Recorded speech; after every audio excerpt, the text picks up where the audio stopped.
Hey, we did it. This is Arts Alive. I'm Kyle Dauterman. And I'm Mike Santone. And today we're talking about lots of different things. We're talking about MCM. We're talking about some new capabilities. Lots of things. And talking about what it is to produce Arts Alive on MCM. Yeah, a show that has been running for how many years now? What year do you think? Linda Philippi started it in 1996. 1996. 1996. And she and Marilyn Warwick's, back when MCM was down on 3rd Street, way down 3rd Street, and they went around with cameras and stuff. And it ran, we started, Elizabeth and I got involved in 2005, and we've been doing it ever since 2005. So it's a long running, Linda retired in 2015, and we kind of went, oh, we're looking for hosts. And it took us a couple years. Yeah. But now we've been back. Other than that, it's been continuous the whole time, covering culture and art in Yamhill County. Well, it's a huge cultural resource, and 2005. I mean, I don't want to tell you how old I was in 2005. I don't think you'd appreciate that, but the show's, like you said, been running continuously then since 2005. The show then is, what would you say, 18 years old. Yeah. Show is getting to the show can drive, so that's certainly a milestone. And what we're sort of talking about today is what it's like to produce this show. So can you tell me a little bit about the process of what you do to make the show happen? What are some of the challenges, things like that? Producing a show is a juggler's paradise. You get to juggle MCM's studio space, or wherever you're going to film. You need to juggle the production crew, and they're available. Like what happened today, you need to juggle the host, mm-hmm. And when they're available, and then also the guests. And not only juggle, you then, in terms of just setting up the time, but finding them. So right now we have basically 4 guests, or 4 hosts. Mm-hmm. We have Linda Philippi, who started it, but she's a travel agent, so she's not available all the time. We have Courtney Terry, who's a librarian and has a full-time job. Mm-hmm. We have Walt, who's a regular here, but also is very busy, and we have one other host, and she also is busy. So it's a case of the hosts, and then finding guests, and then coordinating with them and setting things up, and then coming in and doing the filming. And it's because McMinnville Community Media has been so not only available, but encouraging and helpful in all aspects of doing this show. It wouldn't have happened. It wouldn't have happened because we would come in and we would get incredible help setting up the technical things and all of those. So from that standpoint, without MCM, the show wouldn't exist. And but the production part is a matter of finding guests, finding hosts, putting everything together, and scheduling everything, and then doing the show, and then editing if it needs to be edited. Mm-hmm. So the thing is, we put it on. We have an Arts Alive. It's called Arts Alive Yamhill County on YouTube, and we have a channel that's got hundreds of shows. Mm-hmm. Back when YouTube only allowed 15-minute shows. Yeah. And then they went, and then we used to do 30-minute shows. So I would have to cut them in half. And it'd be part 1, part 2. Yeah. Times have certainly changed now that you can do more. You can do all of those, but then we found that nobody ever watches more than a few minutes anyway, so it didn't make any difference. So if you were to give some advice to, we get plenty of interested people coming in that want to make shows. What would be your advice to somebody who wants to come in and start a show at MCM?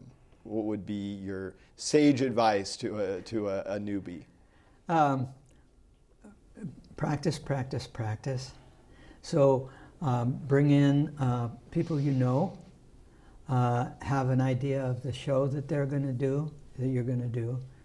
If you're going to be the host, then that's a whole thing there. Or if you're going to have a host, all the various things you have to juggle. But start with what people you know and the show you know, and then have an idea of what you want the show to do. Like Arts Alive, from my perspective, what I try to do is, although we do a lot of incidental advertising, we don't mean to advertise, my goal is to educate and expand. Yeah. And so I try to talk to the hosts and to the people about, look, information is good. And yeah, if you're information about like the Harvest Tour is coming up, those kinds of things, because they're a cultural event and they're important from our cultural standpoint. So having an idea of the goal and the purpose of the show helps a lot, because then you can help guide then the people on the show. And other than that, practice, practice, practice in terms of what role you're going to play in doing the show. Absolutely. So when you think about your show over this long period of time, so many shows, the kind of secret about television production is that for every good show that happens, there's 15 mistakes that happened before, it got to air. What would you say to people who are just starting out? They don't know anything and they're making mistakes. It's difficult. The audio's not working. You do a whole show. We just had someone come in the other week and they did an hour-long show and they weren't recording. Oh. So what would you say to somebody in a situation like that where, you've screwed up? What do you think about something like that? What would you say to somebody? Well, I've had that experience too. So it's a case of, I used to be able to do it all. I used to be able to, when the show was done, it was done. I did all the switching, all the titles, everything. And then I wasn't able to do that anymore. So I had to adjust and adapt and figure out ways to deal with the fact that I couldn't do what I was doing. And so there's a way of just figuring those things out for however you can do it. I was lucky in that I've done a lot of editing, and so I could take it back and fix things that I couldn't do before. Yeah, the having audio not work, or some of the things, if you can't fix it in post, then you just have to do it over again. Yeah. But that's part of the process. Yeah. And it's one of those things that you can you don't have to put it on the air. You just put it in your file as, well, a learning experience. We tried, yeah. When I was a kid, I was in charge of our school TV news program, and things were always going wrong. It was, we had so many screw ups. It was unreal. I remember one time that I was doing arts and culture segment, and I was standing on our little stage, and I had a camera on me, and we used to do the shows live. And I'm standing there, and I'm waiting for somebody to tell me what's going on, because the control room was on fire. There was, something was wrong. Nobody knew what was going on, and I didn't know we were on. I'm just standing there waiting for somebody to tell me what's going on. And somebody was trying to cue me, and I'm saying, I don't know what's going on, guys. All I can hear is, insert teacher name here, yelling at people in the control room. And that got broadcast out to everybody. Oh, no. Live. Yeah, live. And we're really good friends, the teacher and I. We ended up being, coworkers when I worked at the school. But it's one of those things that everything is a learning experience, Certainly learned a lot. And the advantage here is that it's not live. I suppose you could stream, but we don't. I don't know if MCM does a streaming. We have, is it a possibility? Yeah. I mean, we have done events live, but we usually do events live that are like, we've done, like, let's say the parades and stuff like that. We'll have those go live to the channel, but or things, this week we're going to be doing football live from Newburgh. We don't have as much area to screw up, because we're not going to have hosts or anything. We're just going to have a camera and another camera and a scoreboard, so nobody's going to be saying anything, hopefully. Just watching. Just watching, hopefully, yeah. So we sort of wanted to talk a little bit about what we've been doing in the show today, which is switching the show from inside the studio, which, sorry, I got distracted by that. But the show we've been doing, an MCM show is usually done with a host and a technical crew, somebody in the studio, in the control room that switches the show manually, and that's usually what you do, right? So can you explain what that process is like to somebody who's never done that? Has no idea what that means. Well, there's a switching board that has the various cameras. In this case, there's 3 cameras, and you basically have a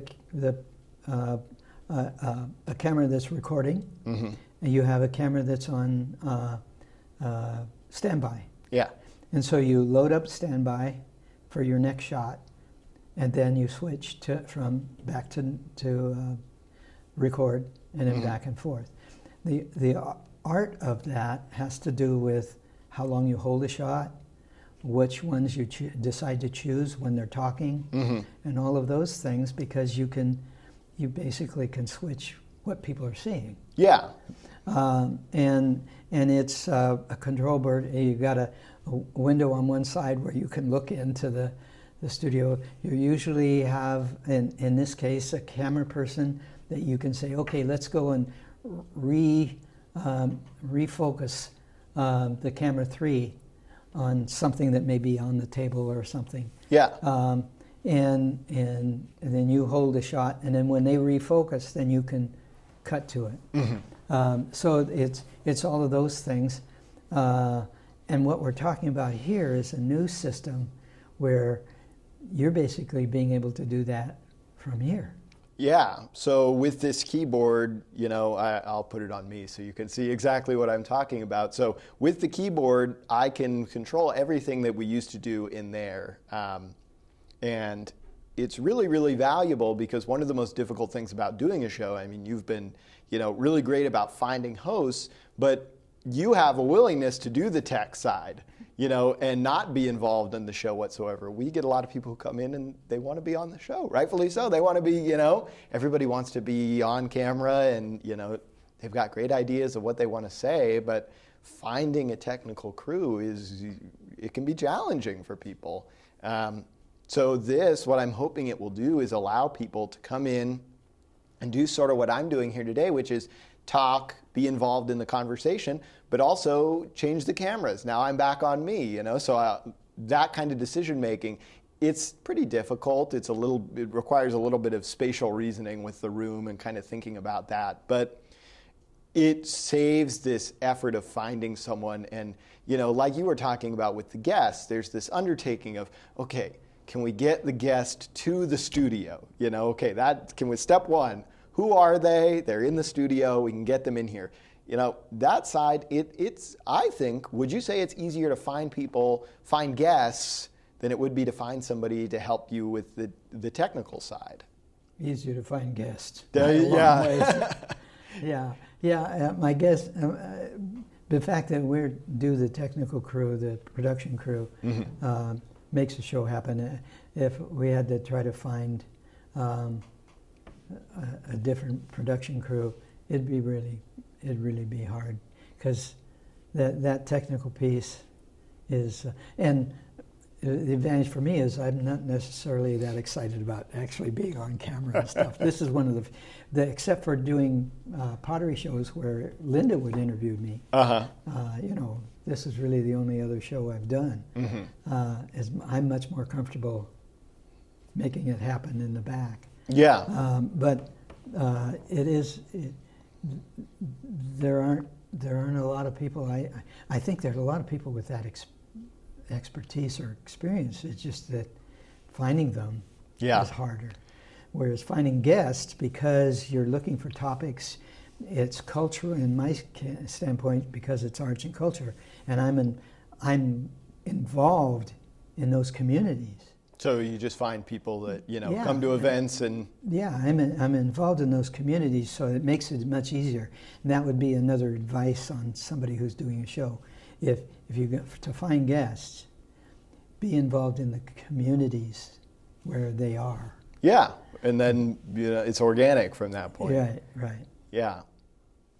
So that, I guess, is sort of our topic for the day. I don't really have a whole lot else. I think what I would say to the audience is that, you know, we're so happy to have had Arts Alive on for now. You know, Linda, you said 1996, but you've been involved since 2005. You know, when you really think about that, there's this, you know, library of arts and culture in McMinnville that wouldn't exist without, you know, this work being done and these opportunities. So it's really important to the community. And I think there are other people out there that want to make shows. And I hope that this can get them in here a little bit more, because I think that it can be a little overwhelming at first.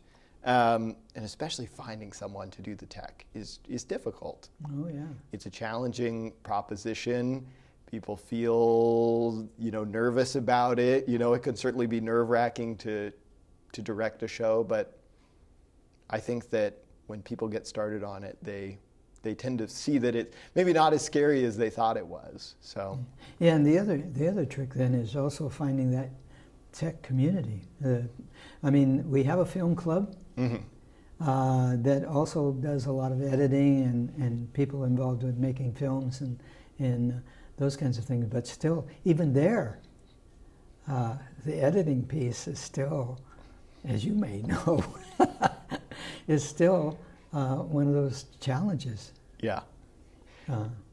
It's a really great thing to be involved with, and I hope that if this just brings one more show to MCM, then I'll be happy with that. You know, I think that I've had a lot of these conversations recently with people about MCM and about local shows and about that kind of thing, and I've, you know, been in a lot of discussions where I talk about how the stuff that is on MCM, it's not always the most exciting things in the world, right? But no one else is producing things about community like this. And we are really lucky we have a local newspaper, but there could be a situation in the future where we no longer have a local paper. Right. There really is no, you know, local coverage at that point. There's, you know, nowhere to go. So, well, and the other thing about MCM is all of the other towns that get potential to be able to have local voices use their money in the general fund. MCM is the only community TV in Yamhill County. It is a local resource for local voices that it would be just like a resource of the newspaper. Having the ability to produce and share, not only on the cable channels, but also on the MCM's website. Sometimes they show things, and then on like Arts Alive, and a lot of the different shows also put things on YouTube. So it does become a real resource that would be horrible to lose. Yeah, I agree. I couldn't have said it better myself. I think that is our show. If you have any questions about MCM, you can forward them to me. You can call 503, I can't remember the phone number, 503-434-1234. Come on down, 825 Northeast 3rd Street here in McMinnville. Mike, do you have any parting words for the audience? Thank you for tuning in to Arts Alive. All right. Thank you and have a great day. This was Arts Alive.